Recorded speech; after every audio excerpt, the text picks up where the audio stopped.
Hey ladies and gents, this is Izwiz here with a look at this creepy, spooky set, the Masque the Red Death. It's the new figura Obscura from Four Horsemen Toy Design, and I got it all in, but I'll show you what you get with the set, and then I'll show you the extras, hopefully. The other thing is that this video has to go fast because I'm running out of room on my iPhone, so it could end at any time, kind of like life could end at any time, especially in the story The Masque of the Red Death by Edgar Allen Poe.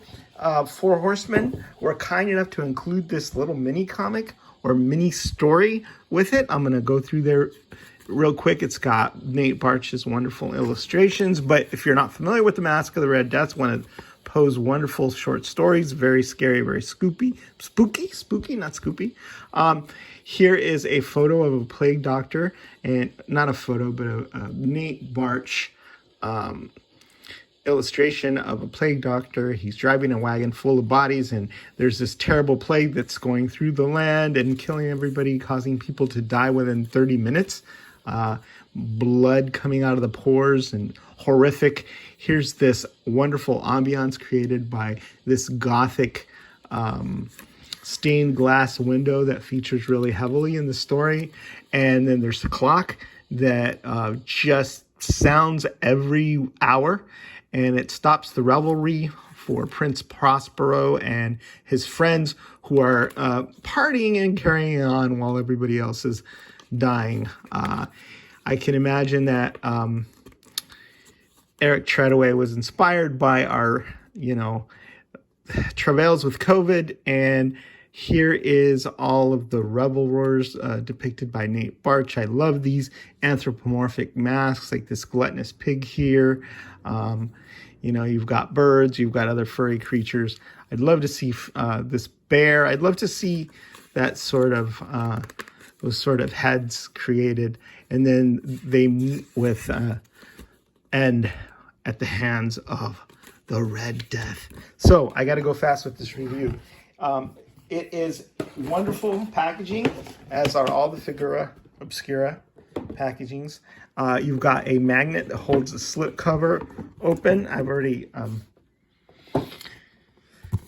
opened this one, but there you have the story, you have the clock, you have the Red Death, and in the other end you've got a matte depiction of the revelers that you can put in your display and use.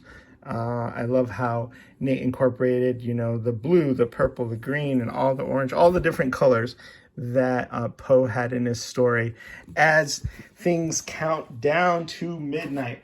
Another favorite of this is the inside, which is this wonderful, wonderful stained glass window that creates a ton of ambiance. I'm going to put that into my display as well. I love how you can use every part of this packaging. There's the Masque of the Red Death. Here's the outside. Take a look there. The back. All of these are masterpieces. All of these are works of art. But I think this one is exceptionally good. Then you got, the die cut Four Horsemen logo on the top. Enough about the packaging. Let's look at the figure. And then I'll show you some of the goodies that come with the extras that you get if you order the all-in. The Masque of the Red Death. Look at that. Look at the sculpting on that head. Very, very gothic.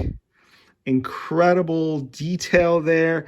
I love how Eric did this two-tone thing where the lower jaw is dark and black and matches most of the body parts. Sort of this ghoulish, gaunt, undead phantasm type thing. You can see the striations and the muscles there. And then how one hand, the hand that he touches people with and kills them, is red, blood red, like the Red Death.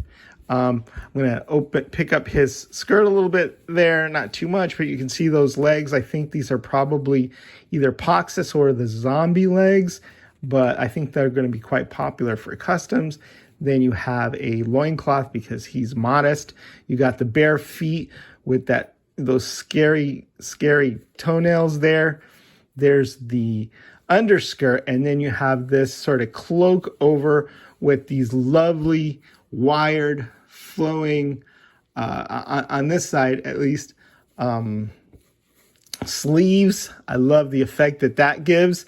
And then you could see, like, in the back, Siegism, who does the soft goods for the Four Horsemen, this quilted effect, right? And then everything is wired, of course. This under part, the tattered under skirt, is not wired, but the cloak is, and so is this really, really cool hood. And, you know, these things that you can create a dramatic effect with. So you can have them with the hood. You could take the hood off, of course, but I kind of like the hood. It gives them that sort of air of mystery. Speaking of air of mystery, if you remove the mask, you can see a special surprise there, but I'm not going to reveal that because even though this came all the way across the country, I'm sure there are other people that have not gotten their figures yet, so I don't want to ruin that surprise because the Four Horsemen thought that was important to you. I'll just tell you that mask swings up, and then you get to see the horrible, ghoulish surprise underneath. I imagine a lot of people are really going to incorporate these into their Halloween displays. You know, he's not quite cliche like the Grim Reaper. He's new and exciting, and I've never seen any sort of translation like this, but kudos to Eric Treadaway for knocking this out of the park. A lot of people love this beautiful clock, which of course plays such an important part of the story. It's got like a fawn sculpted there. The feet are skeleton feet, so that's a nice touch. Incredible detail, very nice intricate painting on the pendulum. And then you see up here the Roman numerals, and the clock is struck down to 12.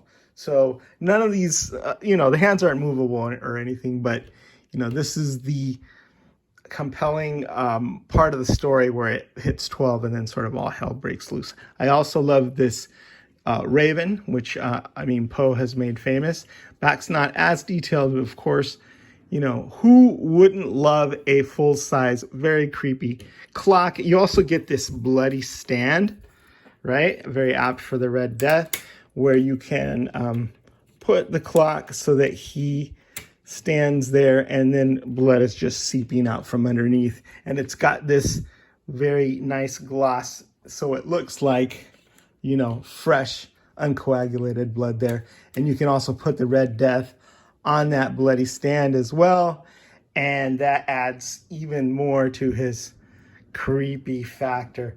Awesome, huh? So yeah, the Masque of the Red Death also comes with some extra hands. I love these gesticulating hands where it looks like he's just touched someone, but there are also some grasping hands that you can use. So you get 3 red ones, which are his right hands, the right hand of death, where he can grab different weapons or, grab you by the throat or whatever. There's 3 hands for that. And then there's 3 of the other hand, the left hand, which is black, but then has this nice touch where it looks like there's some blood on the fingers and the fingernails, right? So extra little creep factor. And then a dagger, which plays an important part of the story, which I won't spoil for you, but I really encourage you to read it because it just adds a lot.